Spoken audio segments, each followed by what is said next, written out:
तो हेलो दोस्तों, कैसे हैं आप लोग। उम्मीद करते हैं सभी के अच्छे होंगे। तो जैसा कि आप सभी का थंबनेल देखकर पता चल गया हो कि आज की जो वीडियो है किस टॉपिक पर, किस विषय पर बनने वाला है। तो वीडियो शुरू करने से पहले सबसे पहले मैं आप सभी को बहुत बहुत धन्यवाद देने की कोशिश करूंगा, क्योंकि आप सभी का डिमांड पर जब मैंने पहली बार एनालिसिस करके लाया था ज्योग्राफी का, उस पर इतना ज़्यादा सपोर्ट मिला कि मैं कभी उतना सोचा भी नहीं था। वो रातों रात मेरा वीडियो वायरल हो गया। ठीक है, उसके बाद आप सभी ने कमेंट किया कि हिस्ट्री का एनालिसिस करके दिखाइए, तो हिस्ट्री का मैंने किया। हिस्ट्री भी रातों रात में वायरल हो गया, बहुत ज़्यादा आप लोगों का सपोर्ट उसमें मिला। उसके बाद लगातार आप सभी का कमेंट आते रहा कि पॉलिटिकल साइंस का, इकोनॉमिक्स का, साइंस का, अदर सब्जेक्ट का, सबका उसका एनालिसिस करके दिखाइए। तो उसमें सबसे ज़्यादा अगर क्वेश्चन था कि जीएस पर्सन जो 40 नंबर का आता है, क्योंकि वो सारे किसी के लिए कॉमन था, वो करके दिखाइए, क्योंकि ज़्यादातर बच्चे उन्हीं का डिमांड मांग रहे थे। एक्चुअली में क्या था कि पॉलिटिकल साइंस कोई लिया रहता है, कोई इकोनॉमिक्स लिया रहता है, कोई हिस्ट्री लिया रहता है, कोई ज्योग्राफी लिया रहता है, तो अलग अलग सभी किसी का विषय रहता है। इसी वजह से जो 40 नंबर जो साइंस होता है वो तो सबके लिए कॉमन है। इसी वजह से सब कोई का डिमांड था कि 40 नंबर जो साइंस का करके दिखाइए। तो आप सभी को मैं बता दूं कि जो ज्योग्राफी का और हिस्ट्री का जो मैंने एनालिसिस किया था, उसी समय मैं 8 नंबर क्वेश्चन जो था ज्योग्राफी का और 8 नंबर क्वेश्चन यानी हिस्ट्री का जो पूछता है उसमें मैं बता चुका हूँ। यानी कि अगर ध्यान से देखा जाएगा तो जो 40 नंबर का जो जीएस का पर्सन आता है उसमें आप लोग 8 नंबर रहता है करंट से, 8 नंबर का क्वेश्चन रहता है आप लोग का मैथ से, और 8 नंबर का क्वेश्चन रहता है आप लोग का साइंस से, और फिर 8 नंबर का क्वेश्चन रहता है हिस्ट्री से, और फिर दोबारा ये 8 नंबर का क्वेश्चन रहता है ज्योग्राफी से। यानी आप ज्योग्राफी लिए हो या नहीं लिए हो, लेकिन आपका जीएस पर्सन में 8 नंबर ज्योग्राफी रहेगा।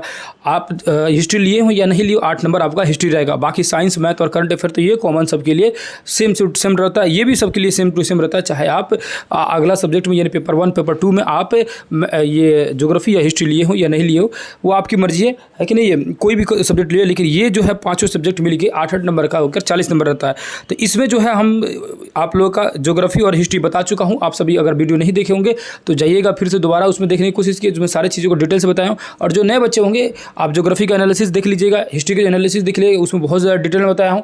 और फिर मैं दोबारा भी ये पूरी 40 क्वेश्चन भी एक बार लेकर आऊँगा, उसमें पूरी डिटेल समझाने की कोशिश करूँगा। यहाँ पर हम लोग समझेंगे लोग साइंस के बारे में डिटेल से कि साइंस के क्वेश्चन आखिर कहाँ से आ रहे हैं, किस तरह आ रहे हैं। तो लास्ट तक बने रहिएगा, बहुत सारी चीज़ें नया देखने के लिए मिलेगा, नया समझने के लिए मिलेगा। इससे क्या हो जाएगा, ये सभी क्लास के लिए इंपॉर्टेंट है। पीआरटी के लिए हो या टीजीटी पीजीटी के लिए हो, किसी भी क्लास के हैं आप एग्जाम देना चाहते हैं तो आपके लिए इंपॉर्टेंट होगा। इसलिए इंपॉर्टेंट होगा कि कम से कम आपका बेस तैयार हो जाएगा, मालूम चल जाएगा कि कहाँ से ये क्वेश्चन पूछ रहा है। तो आप चाहेंगे तो अपने जो सब्जेक्ट पहले से पढ़े हुए उसी को और रिवीजन करके, या मैं जो बताऊंगा उस बुक को पढ़ के 8 नंबर का जो साइंस क्वेश्चन आ रहा है उसको आप तैयार कर सकते हैं। तो शुरू करते हैं। पहला नंबर क्वेश्चन देखेंगे, लिखा हुआ किसी परिपथ में कौन सा पद विद्युत पावर को प्रदर्शित नहीं करता है। इसका मतलब पूछ रहा है कि इसमें क्वेश्चन पूछ रहा है कि जो प्रदर्शित नहीं करता विद्युत पावर यानी विद्युत शक्ति को। तो ये जब आइएगा आपको नीचे देखिए यहाँ पर इसका आंसर दिया हुआ है। यहाँ देखेंगे तो पावर यानी पी बराबर पावर, यहाँ देख सकते हैं विद्युत शक्ति यानी विद्युत पावर। ठीक है, तो ये भी आई दिया हुआ है, आई स्क्वायर आर दिया हुआ है, और कहीं भी आई आर स्क्वायर आपको दिख रहा है ऐसे कहीं भी इस पेज पर, कहीं भी इस पीडीएफ में आपको कहीं भी दिख रहा है, नहीं दिख रहा है। तो यहाँ इस तरह का जो ऑप्शन था वही गलत था। ऑप्शन यहाँ क्वेश्चन में पूछ रहा था कि कौन सा गलत है, ये कौन सा प्रदर्शित नहीं करता है, तो ऑप्शन नंबर सी आपका यही आंसर हो जाता है, करेक्ट आंसर। अगला क्वेश्चन आएंगे, अगले क्वेश्चन में जाएंगे तो दूसरा नंबर क्वेश्चन लिखा है, पाचन क्रिया के बाद प्रोटीन किसमें परिवर्तित होते हैं। तो पाचन क्रिया के बाद प्रोटीन जो होता है किसमें परिवर्तित होता है। इस क्वेश्चन का सीधा सीधी आंसर आपका आएगा, यानी प्रोटीन जो है किसमें चेंज हो रहा है। यहाँ देखिएगा तो यहाँ सारी चीज़ों के बारे में दिया गया है कि कार्बोहाइड्रेट जो होता है वो शर्करा जैसे ग्लूकोज में परिवर्तित हो जाता है, यानी कार्बोहाइड्रेट में जो मौजूद जो शर्करा होता है वो ग्लूकोज में परिवर्तित हो गया, वसा जो है ग्लिसरॉल में परिवर्तित हो गया, और प्रोटीन जो है अमीनो अम्ल में परिवर्तित हो गया। यहाँ से ये प्रोटीन के सिर्फ बारे में पूछा था, तो प्रोटीन किस में चेंज हो रहा है, अमीनो अम्ल में चेंज हो रहा है। ठीक है, नीचे आइएगा फिर से वापस से क्वेश्चन देखिएगा तो कह रहा है कि प्रोटीन किस में चेंज तो अमीनो अम्ल यानी एसिड, अमीनो एसिड में प्रोटीन चेंज होता है। या चाहे तो कार्बोहाइड्रेट में पूछ सकता था, वसा के बारे में पूछ सकता था, यहाँ प्रोटीन पूछा तो प्रोटीन का आंसर सीधा सीधा आपको दिख रहा है। ठीक है, उसके बाद आगे आएंगे। एक्चुअली में साइंस का जो पर्सन है इसको एनालिसिस करने का मेरा मेन रीजन यही था कि बहुत सारे बच्चों का कमेंट ऐसा भी था कि जो साइंस वाले जो पर्सन है ना, तो मैं उसमें देख रहा था कमेंट में बहुत सारे बच्चे अपने में डिबेट भी किए हुए थे कि साइंस का जो एनालिसिस कर पाना सबके बस की बात नहीं है, बहुत सारे टीचर भी नहीं कर पा रहे। तो एक्चुअली मैं उस समय भी आप लोग का जवाब दिया था, उसमें कमेंट में भी मैंने किया हुआ था, आप जाइएगा देखिएगा उसमें, कि मैं बोला था कि इसका सिलेबस बहुत ही बड़ा है, इसीलिए जल्दी इसमें कोई हार्ट नहीं डालता है। लेकिन आपने डिमांड किया था कि हमें साइंस का चाहिए कि 8 नंबर जो साइंस का क्वेश्चन आ रहा है वो कहाँ से आ रहा है, इसीलिए आपके सामने ये पेश है। देखिए कैसा लग रहा है, लास्ट तक बताइएगा कि चीज़ें जो है बेहतरीन तरीका से एनालिसिस करके लाया गया कि नहीं लाया गया है ना। इसको ढूंढने में काफ़ी समय लगा है। अगर मेरी मेहनत आप सभी को दिख रहा होगा तो एक छोटी सी कमेंट करके बता सकते हैं, और भी किसी सब्जेक्ट का एनालिसिस चाहिए होगा तो दीजिएगा। समय अभी कम है, इसीलिए क्योंकि मैं जो टारगेट शुरू किया हूँ कि ज्योग्राफी का आप लोग लोग का हिस्ट्री का कंप्लीट करा दूँ, उसको अधूरा छोड़ के फिर अदर सब्जेक्ट में कूदना, ये थोड़ी सी होशियारी नहीं होगी। क्योंकि हो सकता है कि कोई बच्चे हिस्ट्री लिए होंगे, कोई लिया होगा ज्योग्राफी लिया होगा, कोई ये जीएस पर्सन लिया होगा, तो इनके लिए तो बेईमानी हो जाएगा ना कि छोड़ के फिर मैं दूसरे सब्जेक्ट में चला जाऊँ। एक बार मैं इस सब्जेक्ट को पहले कंप्लीट कर लूँ, है ना, उसके बाद कंटिन्यू करते रहूँगा। किसी सब्जेक्ट में उतरा जाए, उसमें माहिर बन के उतरा जाए, कि आप हमेशा याद रखें कि उस बहुत बढ़िया से उसको पढ़ा है, वरना आधा इसमें पढ़ा दूँ, आधा उसमें पढ़ा दूँ, कोई फायदा नहीं होगा। ठीक है, अगले क्वेश्चन में आएंगे। यहाँ देखेंगे तो लिखा हुआ है CFC जो गैस था, यानी कि क्वेश्चन लिखा हुआ है कि क्लोरीन की रासायनिक अभिक्रिया के कारण जब वातावरण में क्लोरोफ्लोरोकार्बन यानी CFC निर्मुक्त होते हैं, मतलब CFC जब निकलता है तो निम्नलिखित में से क्या विनिष्ट करता है? विनिष्ट मतलब किसको बर्बाद कर देता है? तो CFC गैस जो है किसे बर्बाद करता है? अमूमन बच्चों को पता था, जिसको नहीं पता था यहाँ पे आइएगा, नीचे आइएगा, यहाँ देखिए ये किताब के अंदर ही आपको मिल जाएगा। अन्य प्रकार के प्रदूषण यानी क्लोरोफ्लोरोकार्बन CFC जो होता है, जो रेफ्रिजरेटर, एयर कंडीशनर तथा एयर फुहारों से निकलता है, जो CFC द्वारा वायुमंडल में ओजोन परत की क्षतिग्रस्त होती है। यानी किसको बर्बाद कर रहा है? तो ओजोन परत को बर्बाद कर रहा है। ऑप्शन में ढूंढेगा ओजोन परत कहाँ भैया, तो यहाँ देखेंगे ओजोन परत को बर्बाद कर रहा है। ठीक है, अब नीचे आएंगे, अगले क्वेश्चन में देखेंगे, ध्यान से आएंगे। यहाँ लिखा है इकोसिस्टम में बैक्टीरिया किस रूप में क्रियाशील होते हैं। ये जो क्वेश्चन है, इस क्वेश्चन में बहुत सारे बच्चे को जो दिमाग जो चकरा गया था कि किसको इसको लगाया जाएगा। तो इकोसिस्टम में बैक्टीरिया होता है, यानी बैक्टीरिया मतलब होता है जीवाणु। ठीक है, तो बैक्टीरिया किस रूप में क्रियाशील होते हैं? तो ध्यान दीजिए, इकोसिस्टम में, इकोसिस्टम यानी हिंदी में उसी को परितंत्र बोला जाता है, और जो बैक्टीरिया उसी को जीवाणु बोला जाता है। तो यानी इको तंत्र में देखेंगे, परितंत्र, परिस्थितिकी तंत्र में, यहाँ अपघटक के बारे में पूछा था, है ना, ऑप्शन में दिया था अपघटक वगैरह। और यहाँ देखेंगे तो कैसे अपघटक मैं बोल रहा हूँ कि होगा, यहाँ देखिए तो अपघटक के उदाहरण है कवक और जीवाणु। यानी बैक्टीरिया कौन है भैया? तो बैक्टीरिया है अपघटक। ठीक है, यानी बैक्टीरिया जो है वो किससे रिलेटेड हो जाएगा? अपघटक से रिलेटेड हो जाएगा। ठीक है, यहाँ पूछ रहा था बैक्टीरिया जो है किस रूप में क्रियाशील होते हैं, तो किस रूप में भैया? अपघटक के रूप में क्रियाशील होते हैं। यहाँ क्रियाशील वर्ड देखिएगा तो यहाँ पर लिखा भी है कि यहाँ इनकी तब तक क्रियाशीलता देख सकते हैं। तो किस रूप में क्रियाशील हो रहा है ना, तो जो जीवाणु है यानी कि जो बैक्टीरिया वो अपघटक के रूप में, अपघटन यानी अपघटक के रूप में क्रियाशील हो रहा है। यहाँ सीधा सीधा ये लाइन दिया, यही लाइन उठाकर दे दिया है कि अपघटक जो होता है वो जो यानी कवक और जीवाणु जो होता है वो क्रियाशील होता है, अपघटक के रूप में क्रियाशील होता है। ठीक है, अगला दिया ये साबुन उद्योग का उपजात क्या है ना, मतलब साबुन जब बनता है तो उसमें एक्स्ट्रा क्या बन जाता है जो हमारे लिए मतलब साबुन की जो जरूरत नहीं है। मतलब कभी कभी जब पदार्थों का अभिक्रिया कराया जाता है ना, तो अभिक्रिया के दौरान कुछ नए पदार्थ बन के निकलते हैं जो मतलब एक इस तरह से उपजात के रूप में रहते हैं, मतलब उनकी काम नहीं रहती, वो अलग एक्स्ट्रा निकल जाता है। ठीक है, तो उस तरह का है कि साबुन जब उद्योग होता है तो साबुन उद्योग का उपजात क्या है जो एक्स्ट्रा में उसके साथ आ जाता है। तो यहाँ बहुत सारे बच्चों को कन्फ्यूजन हुआ था कि कौन सा हो जाएगा। नीचे आइएगा तो सीधे सीधे इसका ये साबुनीकरण का अभिक्रिया दिया है, रिएक्शन दिया है, यहाँ फार्मूला दिया है, पूरी तरह से इसका बना हुआ है। ठीक है, नीचे आइएगा तो यहाँ देखिएगा ये सीधा सीधा लाइन भी दिया हुआ है, इसको पढ़िएगा तो लिखा हुआ है साबुन निकलने के पश्चात ग्लिसरॉल बचे हुए विलयन में रह जाता है, जिसे प्रभाजी आसवन विधि द्वारा प्राप्त किया जा सकता है। यानी जब अभिक्रिया किया जा रहा है तो अभिक्रिया के फलस्वरूप यहाँ देखेंगे तो अभिक्रिया के फलस्वरूप सोडियम एस्टीरेट जो होता है, यानी साबुन तो आपको तैयार हो गया, लेकिन ग्लिसरॉल जो है, ये ग्लिसरीन या ग्लिसरॉल जो है एक्स्ट्रा उपजात के रूप में बच जाता है। सीधे सीधे ये लाइन दिया हुआ, वही लाइन यहाँ क्वेश्चन पूछ रहा था, क्या हो जाएगा आपका ऑप्शन नंबर ए ग्लिसरॉल हो जाएगा। ठीक है, यही था। ठीक है, अगला क्वेश्चन आएंगे, अगले क्वेश्चन में ध्यान देंगे तो रक्त में कौन सा तरल माध्यम होता है। तो रक्त में तरल माध्यम क्या होता है भैया? लसिका होता है या प्लाज्मा होता है या प्लेटलेट्स होता है, क्या होता है? इसका तरल माध्यम के रूप में रक्त में क्या होगा? तो ये परिसंचरण तंत्र के बारे में यानी रक्त के बारे में जब पढ़ेंगे तो रक्त में सीधे सीधे यहाँ दिया हुआ कि रक्त में तरल के रूप में क्या बना रहता है? तो प्लाज्मा बना रहता है।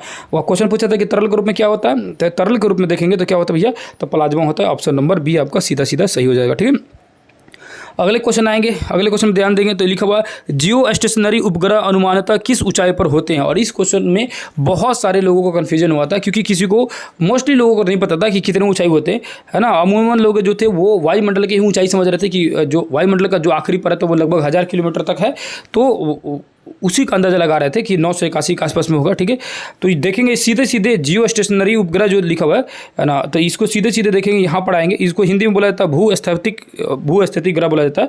तो भूस्थैतिक यानी जियो स्टेशनरी जो ग्रह है, ये उपग्रह अंतरिक्ष में लगभग 36,000 किलोमीटर की ऊंचाई पर, लगभग बात किए ऑप्शन में इससे मिलता जुलता जो आसपास में था, यानी 35,000 था तो 35,000 था, देख रहे हैं 36,000 लगभग दिया हुआ।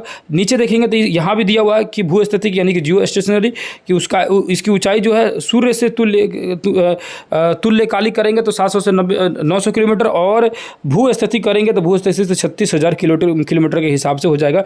यहाँ 36,000 के आसपास में आ रहा था, 35,000 यही हो जाएगा। ऑप्शन नंबर बी आपका सही हो जाएगा। ठीक है, 35,000 हो जाएगा। अगले क्वेश्चन में आएंगे, यहाँ तक ये क्वेश्चन हो गया आप लोगों का कंप्लीट। ये था 8 क्वेश्चन आप लोग का साइंस का। कैसा लगा एनालिसिस आप सभी कमेंट करके जरूर बताइएगा। अब जो है आप लोग का रह गया कि करंट अफेयर की कैसे तैयारी करेंगे। करंट अफेयर भी मैंने देखा था और करंट अफेयर को मैं ध्यान से देखा हूँ तो उसमें पता क्या चल रहा है कि करंट अफेयर जो है मोस्टली ज़्यादातर जो एग्जाम के जस्ट पिछले महीने से क्वेश्चन ज़्यादा पूछ रहे हैं। यहाँ तक वो पिछले बार जो एग्जाम था वो तो फरवरी का भी क्वेश्चन पूछ दिया था। आप सभी क्वेश्चन देखे होंगे तो आप सभी को पता होगा कि फरवरी का भी क्वेश्चन था। इसका मतलब क्या है कि आने वाले समय यानी जून में अगर आपका एग्जाम हो रहा है तो करंट अफेयर की कैसी तैयारी करना है इसके लिए अगर चर्चा किया जाए तो अगर जून में अगर एग्जाम हो रहा है आप लोगों का तो मई लास्ट तक आपको पढ़ना है।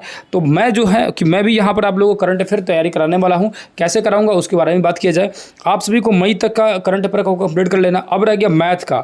मैथ का भी है, मैथ का भी क्वेश्चन मैं देख चुका हूँ कि मैथ का क्वेश्चन कहाँ से पूछ रहा है, कौन सा फॉर्मूला बेस से पूछ रहा है। मैं जितने भी क्वेश्चन पूछे उन क्वेश्चन से ट्रिक से रिलेटेड कुछ चीज़ें बता दूंगा ताकि जो 8 नंबर में है वो अमूमन बहुत सारे बच्चों को 5-6 बन जाता है। अगर नहीं भी बन रहा होगा आपको ज़्यादा प्रॉब्लम होगा तो मैं एक शॉर्टकट ट्रिक प्रोवाइड कराने की कोशिश करूंगा जिससे क्या होगा कि आपको आसानी हो जाए और मैथ के जो क्वेश्चन है वो 8 के क्वेश्चन में कम से कम आप 7 क्वेश्चन आराम से बना लीजिए। अमूमन क्वेश्चन वो बन जाते हैं क्योंकि वो 4-5 क्वेश्चन ऐसे रहते हैं, बहुत ईजी रहता है। ठीक है ना। अगर आप 8 क्लास तक पढ़े होंगे मैथ को बढ़िया से, मैथ को अगर 8 क्लास तक भी पढ़े होंगे तो आप 4-5 क्वेश्चन आसानी से बना लेंगे और थोड़ी सी दिमाग लॉजिक लगाएंगे तो 2-3 क्वेश्चन जो बच्चे बच जाता है उसमें भी बनाने की कोशिश करेंगे तो 8 क्वेश्चन में 6-7 तो जरूर टच हो जाता है, उतना बन जाता है। ठीक है। अब रह गया कि 8 के 8 क्वेश्चन पर अगर भिड़ने की कोशिश किया जाए, देखने की कोशिश किया जाए तो एक छोटी छोटी मैं ट्रिक बता दूंगा उससे रिलेटेड कि ये क्वेश्चन जो पूछ रहा है, ये क्वेश्चन बार बार जो आ रहा है मैथ का क्वेश्चन, वो पता कैसे चला हमें कि कौन सा क्वेश्चन बार बार पूछने की कोशिश कर रहा है। या जो एग्जाम हुए ये 3 जो एग्जाम हुए टीयर 1, 2, 3 में, तो अगर आप बीपीएससी के प्रीवियस ईयर क्वेश्चन देखिएगा ना तो उससे बहुत ज़्यादा रिलेट करके क्वेश्चन पूछ रहा है। या साइंस का भी क्वेश्चन देखिएगा ना, ढूंढिएगा आप लोग बीपीएससी के प्रीवियस ईयर क्वेश्चनों में तो कुछ क्वेश्चन मिल जाएंगे जो कि प्रीवियस ईयर क्वेश्चनों से उठा के रखा हुआ है। मैथ का जो है उसका बेस मिल जाता है, क्वेश्चन तो अलग अलग रहता है क्योंकि वही तरीका रहता है, क्वेश्चन का बेस वही रहता है, वही फॉर्मूला रहता है, वही सूत्र रहता है, लेकिन सिर्फ डिजिट बदल जाता है यानी कि आंकड़े बदलते रहते हैं। क्वेश्चन का तरीका वही रहता है, अमूमन वही रहता है, कुछ क्वेश्चन बदलते हैं। तो उसी से मैं जब उसको ढूंढा, जब मैंने प्रीवियस ईयर क्वेश्चनों को देखा तो पता चला कि बहुत सारे क्वेश्चन वहाँ से आ रहे हैं। उसका भी मैं कुछ का ट्रिक बना के रखा हुआ हूँ, आप सभी को बहुत जल्द भी उसको पेश किया जाएगा। करंट अफेयर का, मैथ का और ये आपका साइंस का, ये तीनों का बहुत जल्द ही इसका निपटारा हो जाएगा। साइंस आपके सामने दिख गया और रह गया आप लोग ज्योग्राफी और हिस्ट्री का, तो उसका मैं एनालिसिस बहुत पहले भी करके दिखा चुका हूँ। जो ज्योग्राफी चल रहा है, जो हिस्ट्री चल रहा है इस कोचिंग क्लासेस में यानी हमारे चैनल पर जो चल रहा है, उस चैनल से अगर आप पढ़ लेते हैं तो समझ जाइए कि बहुत डिटेल में आपको समझ जाइए। इसलिए क्योंकि मैं ना कोई आप लोगों को स्पेशल कोई नोट्स दे रहा हूँ, ना कोई मैं अलग से कुछ लेकर आ रहा हूँ। जो दी गई है सरकार ने, जो बुक लेके आई है बिहार बोर्ड, और जो एनसीईआरटी जो किताब है, वो किताब बहुत ज़्यादा मस्ट है, बहुत ज़्यादा यूजफुल है आपके लिए, बहुत ज़्यादा हेल्पफुल है। अगर उसको डिटेल में कर लेते हैं तो हमें नहीं लगता है कि अगर क्वेश्चन एक भी छूटेगा। उसके साथ साथ ज्योग्राफी का एक स्पेशल बुक मैं चलाता हूँ, ऑल टाइम मेरे लिए फेवरेट रहा है क्योंकि वो एनसीईआरटी है। आप चाहें तो एनसीईआरटी भी पढ़िएगा तो सेम कंटेंट मिलेगा, कोई अलग नहीं मिलेगा, और उस बुक के अंदर भी सेम टू सेम दिया है। बहुत सारे ऐसे बुक आपको मिलेंगे जिसमें कंटेंट जो होता है सेम टू सेम एनसीईआरटी का मिल जाता है, लेकिन आज तक मैं इतनी क्लियर रूप से किसी बुक को नहीं देखा हूँ। एक्चुअली में वो जिनका बुक है वो खुद भी एसएसपी रहे हुए हैं, ठीक है, और उनके बुक के पीछे कवर में देखिएगा तो खुद मिल जाएगा। अक्सर उनके फोटो रहता है और वो एसएसपी रह चुके हुए हैं, और उनका ऑप्शनल सब्जेक्ट जो था वो ज्योग्राफी था। इसीलिए ज्योग्राफी आज तक मेरे लाइफ में जितने भी मैं सुना हूँ किसी भी टीचर से, तो यही सुना हूँ कि ये जो बुक महेश कुमार बर्नवाल का जो बुक आता है, पुराना जो बुक था, अभी तो नया बहुत सारे चेंज हो गया है। पुराने बुक में कंटेंट ज़्यादा बेहतर थे। एक्चुअली में पुराने बुक में कंटेंट ज़्यादा नहीं थे। एक्चुअली में क्या था कि एनसीईआरटी पुराना वाला ही ज़्यादा बेस्ट था। पुराना वाला जो एनसीईआरटी था वो बेस्ट था। न्यू एनसीईआरटी में जो है ना कुछ चीज़ें को कम कर दी गई, समराइज कर दी गई, थोड़ी सी उसको कम कर दिया गया। पुराने वाला एनसीईआरटी बहुत डिटेल में चीज़ें थी, इसीलिए उनका पुराना वाला जो बुक था वो ज़्यादा डिटेल में दिया गया है, और वही मेरे पास है। इसीलिए सारी क्वेश्चन उसमें मिल जाता है। अमूमन 1 का, 2 का, 3 का, किसी भी टीआरई एग्जाम का ज्योग्राफी क्वेश्चन सब के सब उसमें मिल जाते हैं। 48 में से हम अभी तक उसमें से 46 क्वेश्चन आप लोगों को करके दिखा चुका हूं कि सारे के सारे क्वेश्चन उसी में रहते हैं। 1-2 क्वेश्चन जो छूट भी जाता है, वो क्वेश्चन जो रहता है मेरे ढूंढने में कमी हो जाती है, इसलिए नहीं मिलता है। ऐसा नहीं है कि वो क्वेश्चन इस किताब में नहीं मिलेगा, पढ़ाते समय वो भी किताब वही क्वेश्चन आ जाते हैं, मुझे ढूंढते समय नहीं मिलता है तो इसीलिए उसको छूट जाता है। तो ज्योग्राफी का, हिस्ट्री का सेशन में पढ़ा चुका हूँ ना, यूट्यूब पर आप सभी को इस चैनल के माध्यम पर डाल चुका हूँ। आप चाहे तो 6th class, 7th class, 8th class, 9th class, 10th class, हर क्लास का एक लाइन पेज को बहुत डिटेल में समझाने की कोशिश किया हूँ, आप उसको देखिएगा। और अब रह गया हम लोग अगला नेक्स्ट कदम क्या रहेगा। मैं पहले ही बोल चुका हूँ कि 10 मई से पहले मैंने सोचा था कि कोर्स कंप्लीट कर दूंगा, और हमें लग रहा है कि 7 या 8 यानी 2-3 दिनों में ये पूरी तरह से कंप्लीट हो जाएगा। सारी चीज़ें जो चीज़ें मैं शुरू किया हूँ, तो उसके बाद से हम लोग 10 मई से पहले ही हमको लग रहा है कि MCQ में क्वेश्चन में भिड़ जाएगा, क्योंकि आप सभी का डिमांड है कि MCQ सीरीज चलाया जाए बहुत ज़बरदस्त तरीके से। और हर विषय का कोशिश करूँगा जितनी ज़्यादा MCQ क्वेश्चन मैं सीरीज लगा दूँ। पहले मेरा काम था ना कि मैं थ्योरी पढ़ा दूँ। थ्योरी इसलिए पढ़ाना जरूरी था क्योंकि थ्योरी आप लोग पढ़ लेते हैं तो उससे आपको क्या फ़ायदा होगा कि आप जब क्वेश्चन डिबेट किया जाएगा तो उस समय आपको समझ आएगा। उस समय मैं भी आपसे बता पाऊंगा कि ये चीज़ें मैं कहाँ पढ़ाया हूँ, किस सब्जेक्ट में पढ़ाई हूँ, कौन से क्लास का है, तो वो चीज़ें वहाँ पर डिबेट हो पाएगी, वो चीज़ें को वहाँ पर समझा पाने में आसान होगा और आप भी बढ़िया से बातों को समझ पाइएगा। तो देर आया था लेकिन बहुत तेज़ी से आप लोगों को कंप्लीट कराने की कोशिश किया हूँ। तो बाकी सारी चीज़ें धीरे धीरे होती रहेंगी, और जिस तरह का भी आपको सजेशन होगा, जिस तरह का भी आपको किसी भी तरह का क्वेश्चन पूछना होगा तो आप कमेंट जरूर कीजिएगा। जो मेरे से बन पाएगा वो चीज़ें मैं ज़रूर कोशिश करूँगा करने के लिए।